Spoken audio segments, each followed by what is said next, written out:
What do you actually look for in a good counselor? It's already hard to look at your life and want to work on things and to admit that we need support.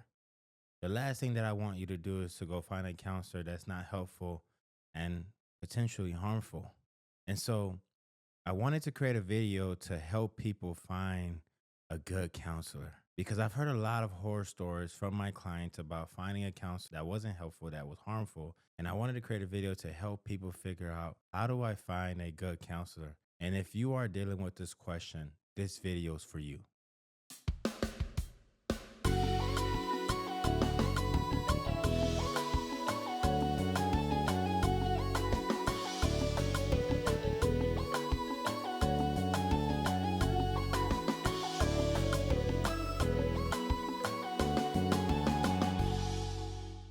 Welcome to The Becoming. My name is Dr. Curvins Clement.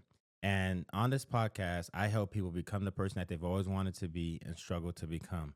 And so today I'm going to give you 5 points on how to find a good counselor. First point that I want to jump right into is looking at the statistics. And this may shock some of you because you may look at it and wonder, how in the world is these statistics true? And the reality is that it is true. So the first thing that we want to look at is the top five most reasons for people violating their licenses. And you may be looking at the screen and wondering, Curvins, how in the world is sexual misconduct the top one? Yes. In the counseling program, as a counselor educator, we talk a lot about this. We talk about how to establish healthy and appropriate relationship with clients. And so, unfortunately, the reason why I'm even showing you this is not to poo poo on my profession, because that counseling is very different than any other professions, because in counseling, you can't just go to work and just do your job, right? Counseling is an active commitment on doing your not only your own work, you're also helping other people do their work as well. And so when you're looking at counseling, the counseling profession, a part of what you're seeing here is that sometimes as a counselor, we stop doing our work and therefore it leads to these situations. And so these top five things are things that we drill into counselors in training in their training program. And yet, yeah, as you see, it's they're still up there in regards to license violations. And so if you're not listening to me and you're an audio listener, I'm just going to read it off in regards to the top five license violations. So the first is sexual misconduct. The second is failure to maintain professional boundaries or minimal professional boundaries. The third is breach of confidentiality. And the fourth is reporting to third parties. And the fifth is to practice within boundaries of competence. All right, so let me break this down for you. So sexual misconduct is not necessarily that someone's having sex with their client. Sometimes it could be that they're in a relationship with a client after they've counseled them. Okay. So that's what sexual misconduct is. Failure to maintain minimal professional boundaries is, for example, I'm a counselor and one of my clients want to do a project with me, and that's a boundary violation because that's a dual relationship, right? And so I have to be the person to establish that boundary. And for some people, some counselors out there, and this is why it's a it's a second top violation. They'll allow your clients to be on your social platforms, and so I don't do that, obviously. And so that is an example of failure to maintain minimal professional boundaries.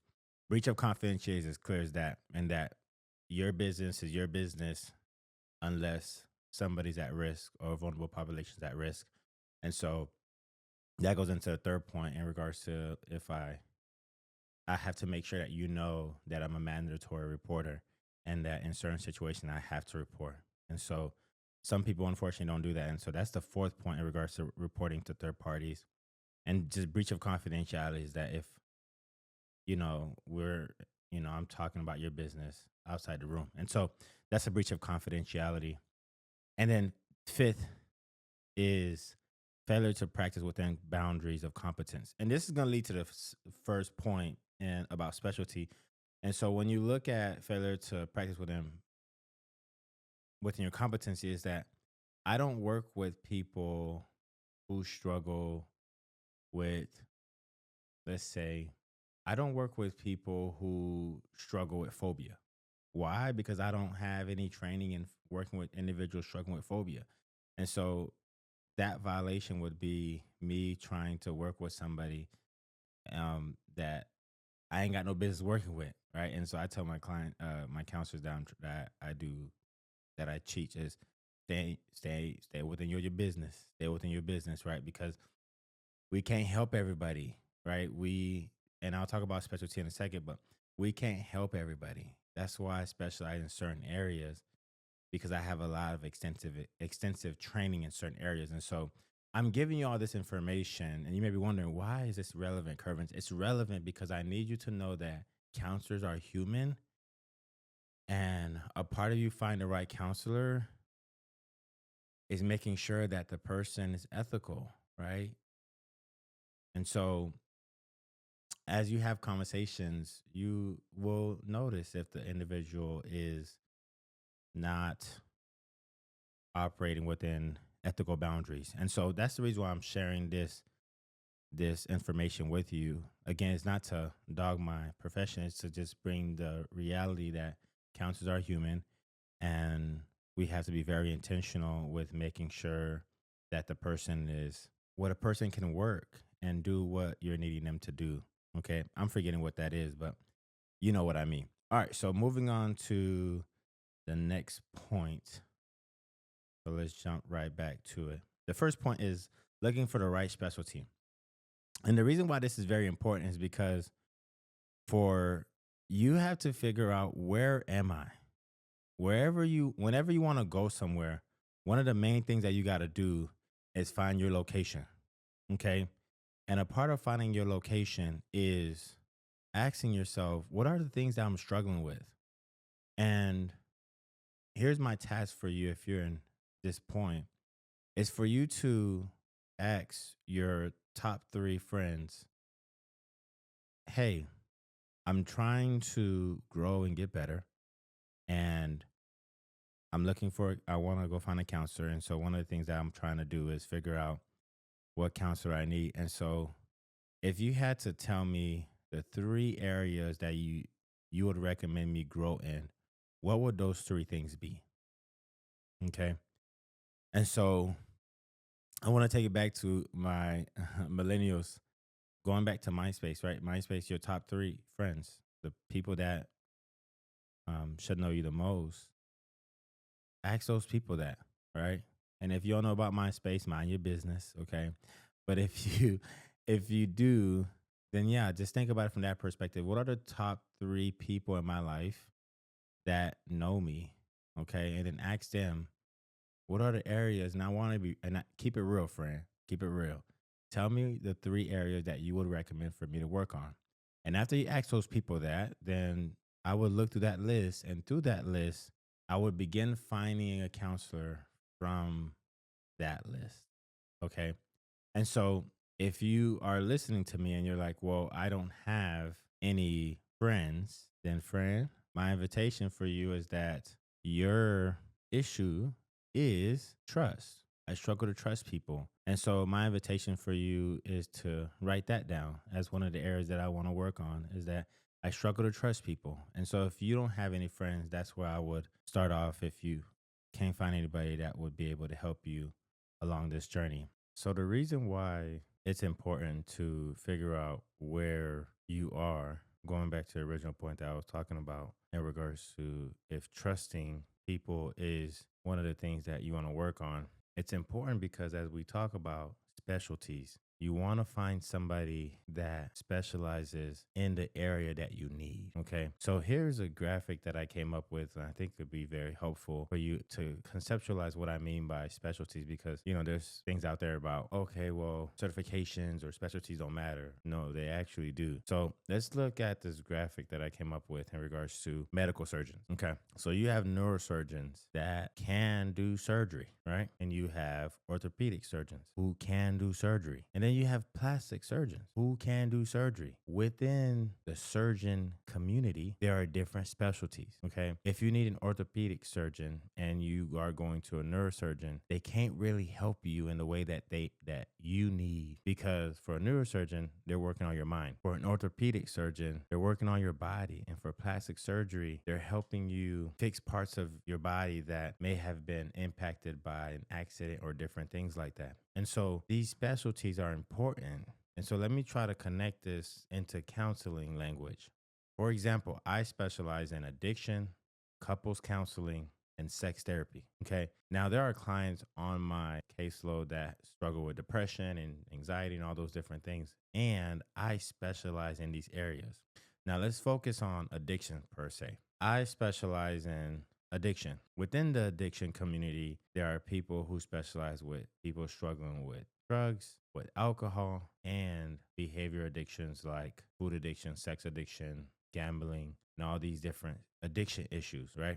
So now, someone who specializes in addiction can work with the spectrum of people who struggle with addiction, and there are extensive training and approaches for specific issues, right? And so let's go with me, for example. I specialize in working with individuals struggling with sex addiction. That is a certain unique approach that I have been trained by to help people struggling specifically in that area. And so when you're thinking about the counselor that you're looking for, you want to find somebody who is specialized in the area that you're struggling with, right? You wouldn't go to someone who specializes in depression and you're struggling with addiction. There are things that the person who specializes in depression will not catch because they don't have the lens and the framework that someone who has training, extensive training in addiction will be able to capture in addiction, will be able to capture things that someone who doesn't specialize in addiction will not. Okay. And so that is the reason why it's important for you to know what issues you're currently dealing with, for you to then go and find a support that will specifically help you in the areas that you need help in. Right. And so that was the biggest point that I was trying to make in finding your specialty. And I want to, again, echo that, for example, for me with my sex therapy, there is extensive amount of training and education that I went through. I went through my own process of redefining what sex means, what sexuality and all these different things mean for me. And I had to go through a deep dive and figure that out as I was becoming a sex therapist, right? And so that is the reason why specialties are so important. All right. So that's the biggest point that I'm trying to make, is just wanting you to understand specialties are important because these individuals have went through an extensive amount of training, education, and extra requirement and extra supervision that someone who's not specialized in that area did not go through. And so that was the biggest point that I was trying to make when it comes to specialties. All right. So moving on to the next point, which is look for emotional safety. The reason why this is important is because there's this misunderstanding that I would say counseling is supposed to be this place that is easy and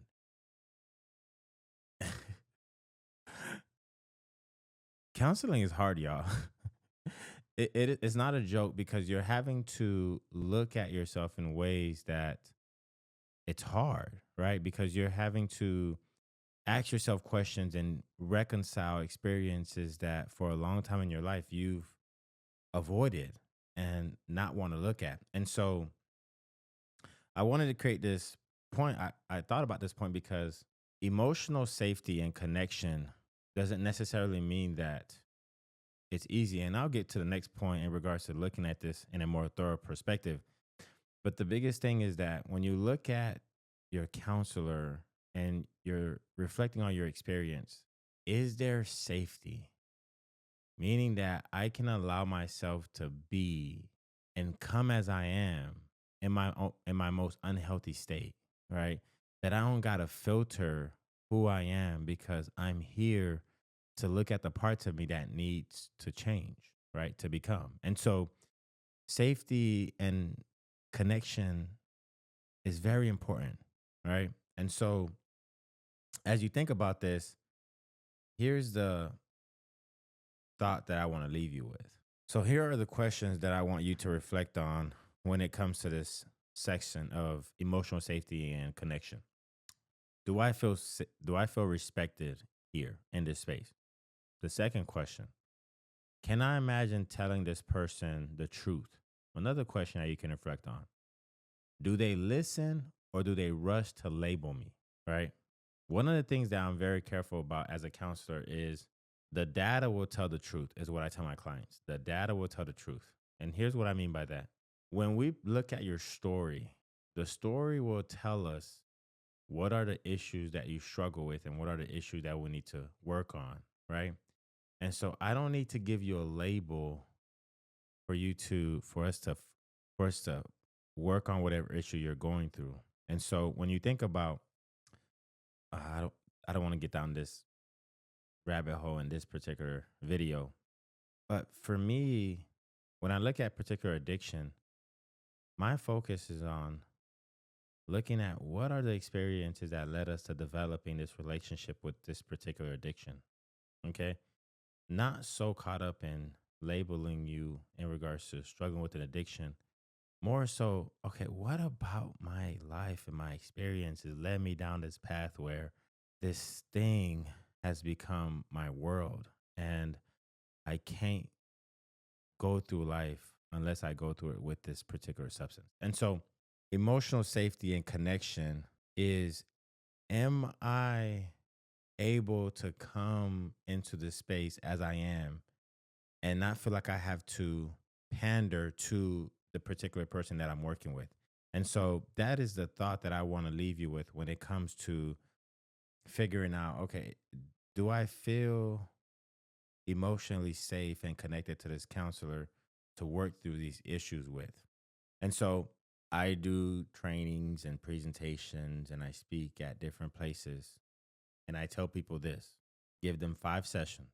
One, to settle down with the anxiety. Two, to figure out the structure of how things work. Three, we're getting into the work. And then you have 2 more sessions. Okay. Because here, y'all, you're hiring me as a counselor to help you. You're hiring me as a counselor to help you. And so if I am not able to do the job, then you need to fire me. Okay. Because you're hiring me to help you. Okay. And we'll talk about that later in this presentation. And I just wanted to communicate that because I think sometimes clients feel this disempowerment in regards to who they're hiring.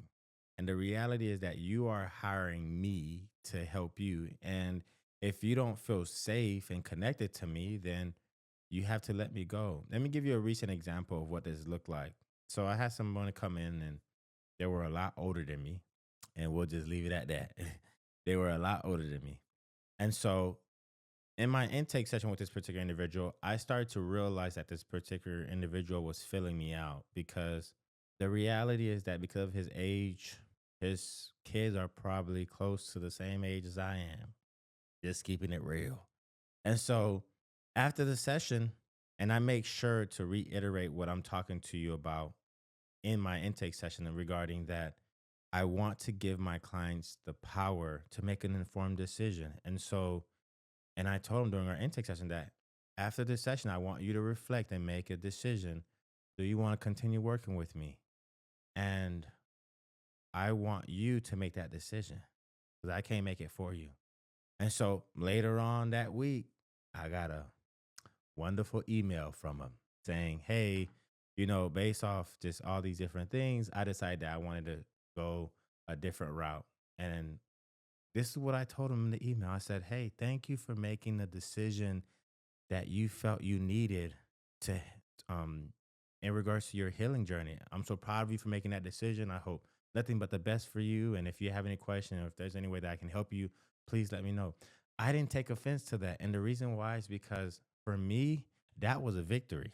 And the reason why it was a victory for me was because he made an informed decision based off what he needed. And for him, I imagine I was too young and he didn't that didn't work for him.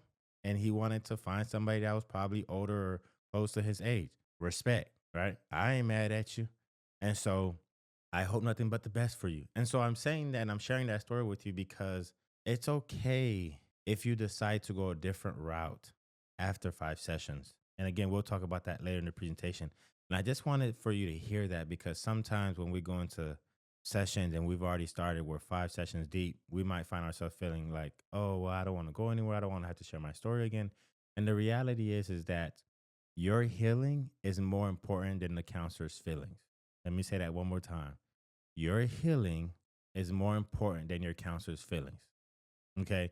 And so if you don't feel comfortable and you don't feel like you can allow yourself to be in the room, I need you to leave. And I need you to go find somebody that can help you, that can create the emotional safety and the connection that you need to do the work because it's already hard to go deep dive about the unhealthy version of you. And I don't want any distractions in the room in regards to emotional safety and connection that's already making it harder, right? So please, if you're hearing this and you are probably already started counseling with somebody and you're hearing this and this is speaking to your experience, it's okay to leave. If the counselor acts a certain type of way after you shared this with them, then that's probably why you felt uncomfortable in the room with them.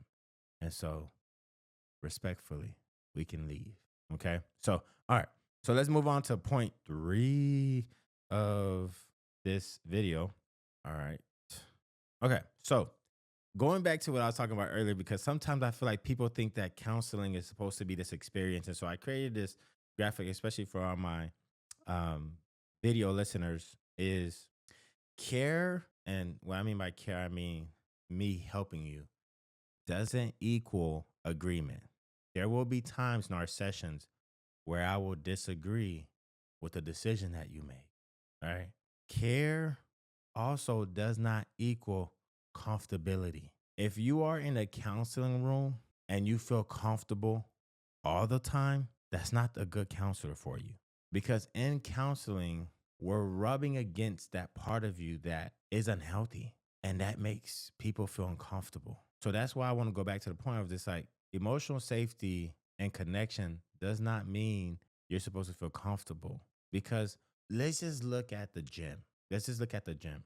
There's a discomfort in laying on a bench and lifting something that is heavy. There's a discomfort in that. And in you doing that movement, you're getting stronger. Okay. And so doing work is uncomfortable. Doing healing work is uncomfortable. Calling out unhealthy patterns is uncomfortable. And so I feel like I needed to say that in this video because there's a lot of misunderstandings about what counseling is. That it's supposed to be this place that you feel good all the time and that, oh my gosh, there's times where my clients, I'll be real, they leave. Before they leave, they're like, I really didn't like you today. And I look at them and I say, thank you for sharing that with me. And you didn't hire me to be liked. You hired me to help you. And so I'm proud of you for saying that. And I could understand today was hard. We talked about some things that um, you didn't like, and I understand that. And so thank you for sharing that with me. And so counseling does not equal comfortability.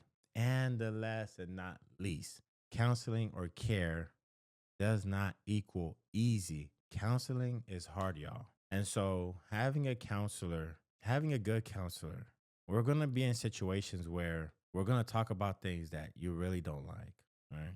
Let me give you an example of what I mean. There's this client that really valued his perception that he was a good father. And this was one thing that he stuck on throughout our time together. I'm a good father. I'm a good father. I'm a good father. And through us doing work, because counseling is work, and me really attacking that identity that I'm a good father. And the reason why is because, he was doing all these things behind his wife and all these different things. And when we had this hard conversation about how he was treating the mother of his child, and also how he was showing up as a father. We began to deconstruct this idea that I'm a good father. And it was through us really processing his patterns and how he showed up that he realized I'm not a good father. And I'm not a good father, not from a self pity perspective. I'm not a good father because of the things that I'm doing. I'm hurting my child. I'm putting my child in dangerous situations. I'm hurting the person of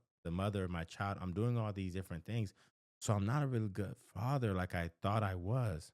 And this was really hard for him to admit because his whole identity was wrapped around at least I'm a good father. And it was through processing that and him being able to identify that he wasn't a good father. Then our conversation pivoted to now, how can we show up as the father that we want to show up as and not the father that we're showing up as truly? And that's where the healing began to really take place. And so I wanted to go back to this point that, y'all, counseling doesn't mean agreement, right? Because there's things that I can see as your counselor that I'm like, hey, you're about to hit a wall if you keep driving down this path. And you may disagree. And again, my goal as your counselor is to help you. And sometimes helping you is identifying things that you may not see coming. And there may be some disagreements about that. And a good counselor, we can have that conversation. Care counseling does not equal comfortability. I'm not saying that there's a difference between emotional safety and comfortability. Okay. Just making it very clear. The difference is that emotional safety is me being able to come as I am. Comfortability is me disrupting patterns, and disrupting those patterns invites discomfort because change is happening, right? So that's what I mean by comfortability. Not comfortability in the sense that I'm talking down to you and those different things. That's not what I'm talking about. I'm talking about comfortability in that I'm changing, and that change brings discomfort. Like I have my clients go back to their partners and talk about what they're learning. And throughout their whole marriage, they don't talk to people. So vulnerability brings discomfort because they don't do it. Okay. All right. And then care doesn't always equal easy. It's not, counseling is not easy. It's hard. It's hard work. So, all right. I don't want to belabor the point. I hope you get, no, I don't hope. I know that you know what I'm saying. And so please hear me because counseling ain't easy, y'all. And I want you to have the reason why I create this video is because I want you to have somebody that you can go through this journey with that can really help you and help you navigate those situations that bring up discomfort. All right. So, point three, pay attention to whether they understand your world. And the reason why I wanted to bring up this point is because culture matters, right? And so, like I mentioned earlier, I do a lot of trainings for counselors. And one of the things that I specialize is in providing culturally responsive treatment. And so, I'm a black man. I'm also Haitian. And so, being Haitian and my Haitian culture is very important to how I show up in the world. And so if my counselor is not willing to invite all of me, then they don't see me. And so a part of being understood is knowing my inner world. And a part of my inner world is my Haitian culture. You know, my parents migrated to the United States and my foundation is based on our Haitian culture. And so I am not Curvins without being Haitian. And so you can't understand me without understanding my Haitian culture and how my Haitian culture influences how I see and interact in the world. And so is your counselor inviting all of you into the room where they're talking about being a male, being a black man, being Haitian, being married, being a Christian, right? I'm a Christian and I work with individuals who have different beliefs from Baha'i faith to all these different religions. And so in my counseling room, I invite that conversation in because a part of who they are is their religion. And so I want to make sure that they are fully seen, fully known, and fully loved in the room. And so a part of that is inviting those parts that are intricate to their story. And so I want you to be in a counseling room where your identity feels all of you is invited into the room. And so this is what I mean by paying attention to whether they understand your world, right? And a big part of that is your culture, okay? And so I have different abilities. And what that basically means is I have ADHD and dyslexia, and all of these cultural identities are very important to me. I'm married. All of these different things influence how I show up in the world. And so you want to make sure that your counselor is inviting those conversations in because they're very important, right? As a black man being raised in the South and coming from a low income family, all of these things have influenced who I am today. And so a part of my healing journey is reconciling these experiences. And so that is the biggest point that I'm trying to make here is your counselor should be inviting all of you into the room and having these intentional conversations about who you are as a person. Again, even for me as a Christian, there are people that I've had the privilege of working with that have come from all beautiful backgrounds. And I've had conversations with them about those different beliefs, those different systems, those different ethical models. And a part of that is me getting to know them as a person so I can better help them. It's like I tell my clients, the better I know you, the more I can help you. Okay. The better I know you, the more I can help you. And so I want you to have this experience where you feel, again, fully seen, fully known, and fully loved. All right. Moving on to point 4. All right. Let's look at green flags, y'all. Green flags. And I kind of highlighted all of these. And so it's just for you to see. So here's some of these green flags. They ask thoughtful questions. Okay. So as a counselor, counseling, a lot of people have this misunderstanding that counseling is about being able to talk to people. That is absolutely incorrect. Counseling is more than just being able to talk to people. Counseling is actually about hearing what people are saying and being able to connect patterns to what they're saying and what they're doing and being able to help them identify these patterns and also helping them reconcile experiences. So it's way more than just I'm a good listener, right? And so a good counselor is asking very thoughtful questions. A good counselor is they do not judge your story, right? And the reason why I specialize in those specific areas in regards to sex addiction and or addiction in general, sex therapy and couples counseling, the reason why I specialize in these areas is because for me, these specific specific areas. There with my Haitian accent. Here you go. All right, let's get together. These areas really impacted me. And so I want to help people because these particular issues are very important to me. And so with these areas being very important to me, I approach it from a space of humility and grace because I look at my story and I realize that for me, I need grace because when I think about these certain situations, it was a struggle for me. So how dare I look at you and say you need to fix it when it took me time to get my act together too. So I want to make you a part of you having a good counselor is them making you feel like you're not broken. You're just a human. And I just want to be here and sit with you and walk alongside of you and help you get out of these destructive cycles, right? And so that is my hope. And that you have that counselor who's able to hold that tension with you where you're struggling with these issues and you're human and that tension is how do we change and also recognize that you're human? Okay. All right. They explain the process clearly, right? Like I have some questions at the end that I'll have you ask your counselor so you can interview them because yes, you should interview your counselor. I said that correctly because you're hiring them. Again, I don't know how much I can say this. You are hiring a counselor to help you, okay? And so you want to make sure this person is not competent, but they're able to do the job. And so I'll give you those 5 questions at the end of this video. The fourth is this is a collaborative process, right? Like I tell my clients, I'm not going to fix you. You are going to fix yourself. I'm going to help you do that. This is a joint process. And a lot of the work is not going to take place in our counseling room. A lot of the work is going to take place those other 6 days that you don't see me. That's exactly what I tell my clients because I want them to take ownership of this journey, right? And that's the whole process of like, okay, we talk about these things, we identify these patterns, and then we take this information to influence the 6 days and we come back and we talk about what are the areas that we struggled with, what are the areas that we struggled and what are the things that we could do to change or do that differently. What did we learn because we had a successful week?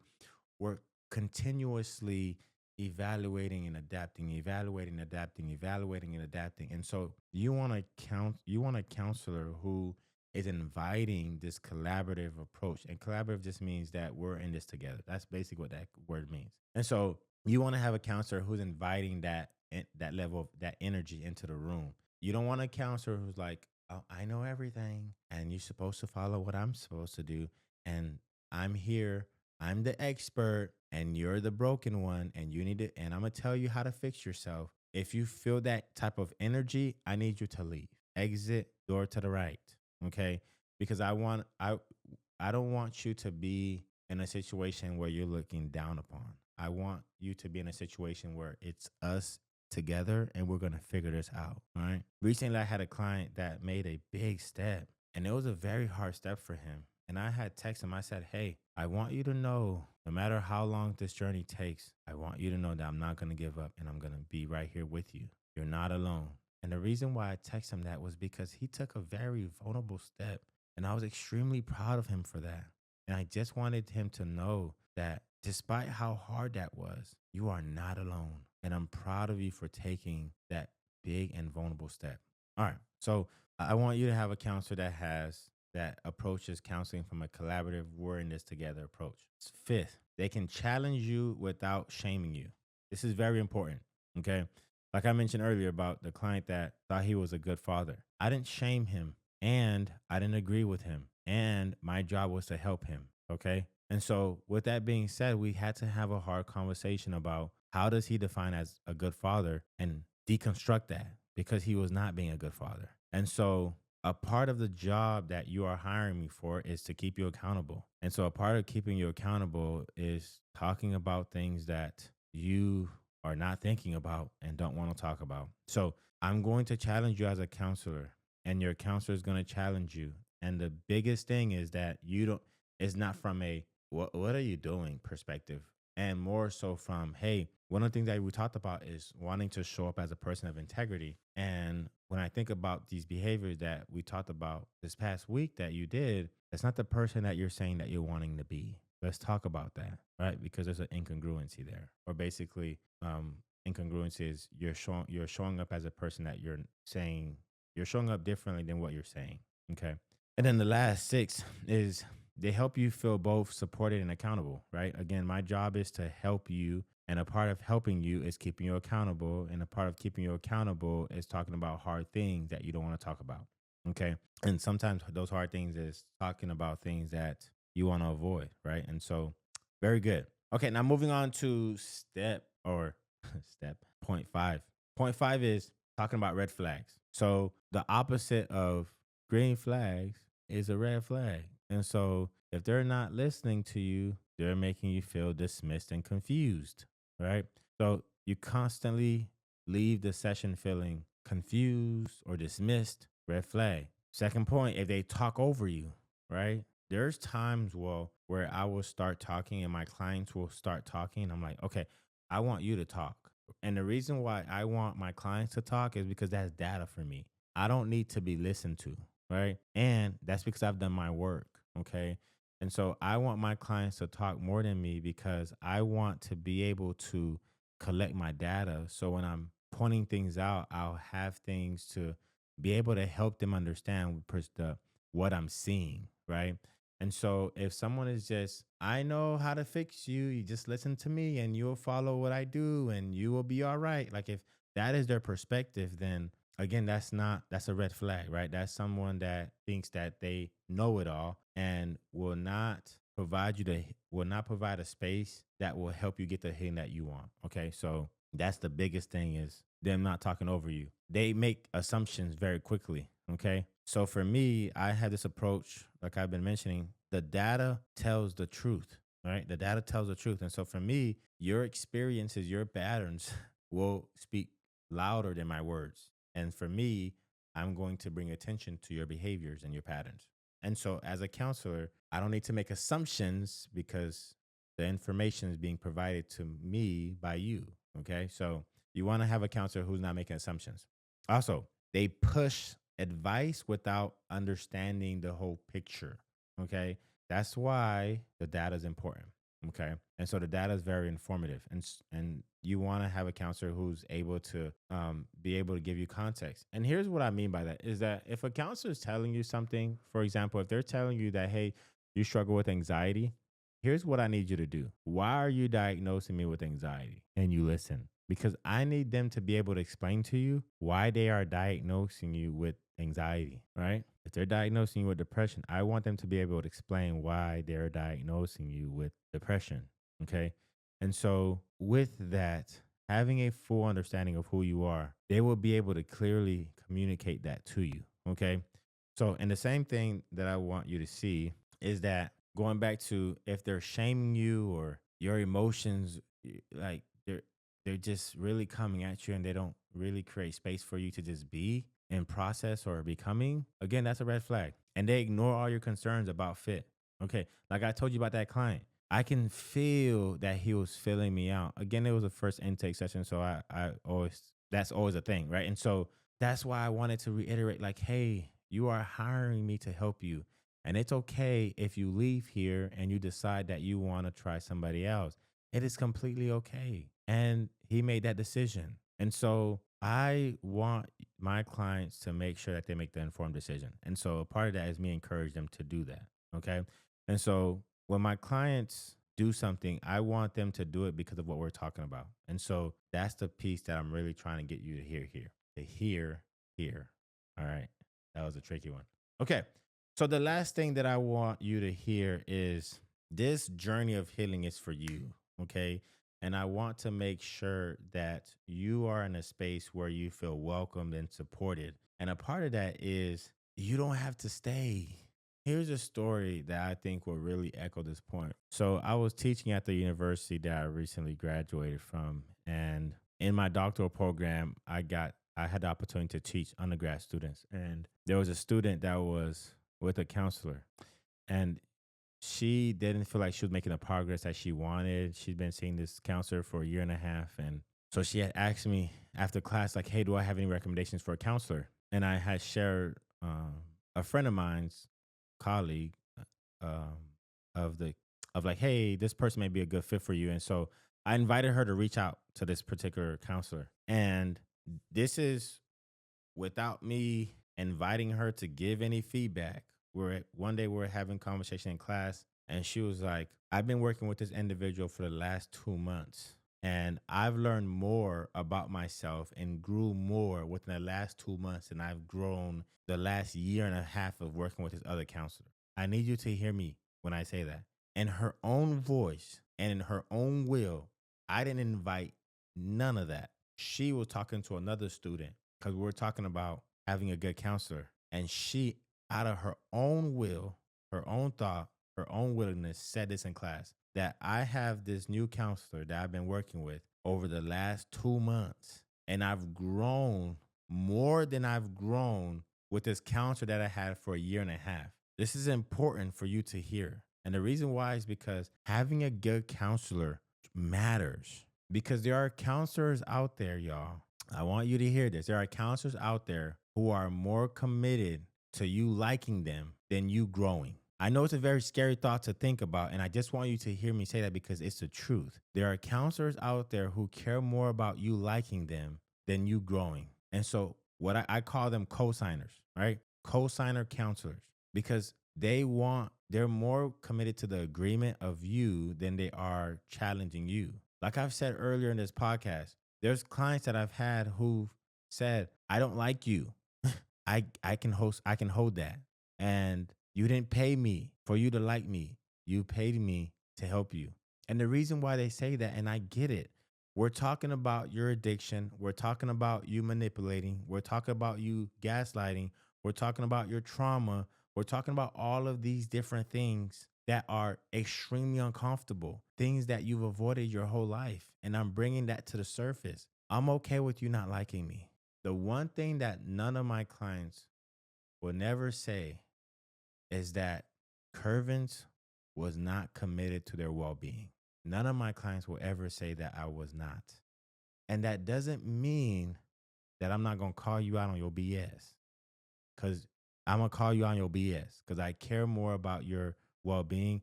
I'm accountable to your wife if I'm working with a husband. I'm accountable to your husband if I'm working with the wife, and I'm accountable to your kids. And I'm accountable because you have decided to allow me to partner with you in your healing. And I take that very seriously. And with that seriousness is me calling you out when you're on your BS energy, right? Like, and so I said to say, please be careful. That's why I did this video. I did this video because there are counselors out there who will just have you keep coming back weekly and won't challenge you, won't call you out. And you may be in a counseling room right now in this same situation where it's like, I've been here for a year and a half. And when I look at my life, I haven't really seen any growth. And you might be in a situation where you have a co-signer counselor. I'm sorry to tell you that. And if you are, here's the beauty of why I wanted to create this video. You have the permission to release that counselor and to find someone that's going to hold you accountable in love, right? In love. Okay.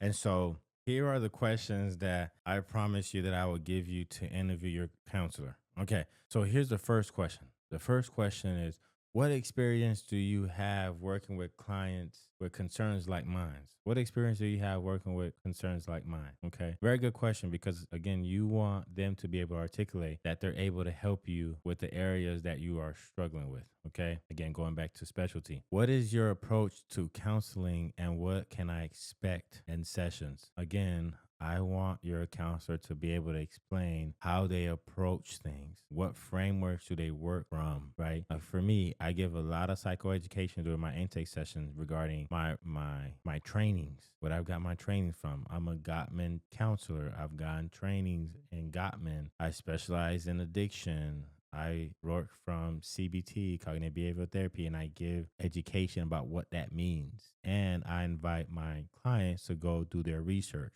so they can make an informed decision, again, about me. Okay. The third question, how do you challenge your clients? This is very important. Again, we do not want a co-signer counselor. We want someone that's committed to our healing more than our like of who they are. If you want somebody that likes you, you have your friends. When you hire a counselor, you're hiring me for a job. Okay. All right. Fourth question. How do you handle if the client feels misunderstood or thinks the therapy is not working? I'm going to just keep it 100 with you. There's been times where I've been off as a counselor and I've had to apologize because my clients felt misunderstood. Okay. I'm not going to stand up here and try to act like that's not the case. That's happened to me multiple times. And the biggest thing is that you want a counselor who's able to come back and say, gosh, you know, I've reflected on our session and I really feel like I missed you the last session and I really want to get it right. And so let's talk about what we talked about last week and really see if we can, if we can get to a place where I feel like I'm understanding you correctly. And so let's go back and process what we talked about last session. And I've had to do that several times, y'all, because that's the beauty of humanity, is that we're so complex. And it's okay if we misread that. And you want to have a counselor who's able to come back and say, gosh, I missed you. I missed a part of what we are talking about last week, and I want to fix that. And I want to make sure to do that right. And there may be times where after reflecting on a session, I'm like, I should have went a different route and come back the following session and talk about that. And so I've had multiple opportunities multiple situations where I had to do that. And so I say that to say, to acknowledge that as a counselor, I'm human. And so I make mistakes. And the biggest thing is that you want a counselor who's able to acknowledge that and apologize for it. Okay. And so with that fourth question, you want to be looking for if they're able to talk about that or speak to that. And the fifth question is, how do you make sure clients feel safe, respected, and understood in your office or in your counseling room? Okay. And so when you're asking them this, I just need you to listen, because when you listen, what they say will be the truth. Don't try to make what they're saying make sense. If they say things that are off-putting, I need you to leave. Okay. So those are the 5 questions that I wanted to give to you. And because you stuck through this whole video, I wanted to show you a website that can help you start looking for a counselor. And so this website is called Psychology Today. And it is a website that you can go and find a counselor I have my contentions with Psychology Today, and it could be a place where you can start. So, in Psychology Today, you can look and filter between male or female. For all my audio listeners, just Google Psychology Today, and it's typically the first one on Google, on the Google search. So, just look that up. You can filter between a gender, between in person, online. There's also other filters in regards to specialties. For example, you can find someone who specializes in addiction, ADHD, anger management, anxiety, depression, and eating disorder, all those different things. You can also filter through insurances, and you can also filter through different types of therapy. And there's other things as well. For example, if you want a Hispanic counselor, if you want a Black counselor, if you want an Asian counselor, that's important. If you want someone who specializes in working with people struggling with bisexual, who specialize in working with individuals who are bisexual within the LGBTQIA plus community. All of these different filters, even as far as languages, right? They got Haitian Creole out there. Shout out to my Haitian community. And so there are also filters through language as well. And so Psychology Today is a good place for you to look. And I would also invite you to just Google. Okay. Google, hey, what's counselor who specializes in this area within Gainesville, Florida. Okay, and so psychology today is a good place to start. Hey, here's what I want to tell you. I am so proud of you for moving into step two. Step one was admitting that hey, I need to do some work. I need to work on I need to step into becoming, right? I need to become the person that I want to be, not the person that I'm showing up as. You stepped on that first step, and now you're stepping into the second step where you're trying to find a counselor that is going to help you. And I just want to say I'm so proud of you for taking this next step. And this is the reason why I created this video is because I wanted to create a video to help people like you make this third step, which is starting your counseling and your healing journey. And so I believe in you. I'm so proud of you. And the next video about how to change is coming out soon. So be on the lookout for that. I don't know how to end my YouTube videos yet. And so I'll just say, as my tagline, change is possible. If I can do it, you can do it. And there's this famous quote that I really love that I will stand 10 foot down on, which is it says, I'm not the example, I'm the proof. And I love that quote so much because it speaks to who I am as an individual. And I'm the proof that there are good counselors out there. There are counselors who are committed to helping you become the person that you always wanted to be and struggle to become. There are counselors out there, y'all, that are really about helping you. And so I hope that you've seen through this video that there's proof, that I'm the proof that there are people out there who are really about this. And so I hope that encourages you, and I hope that this video leads you into finding the person that you need and not what you want. Okay. Love you.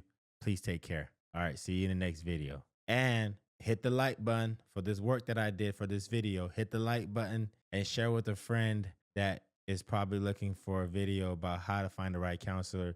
If you know someone that's trying to find the right counselor, share this video with them. Thank you so much. I appreciate it. See you in the next video.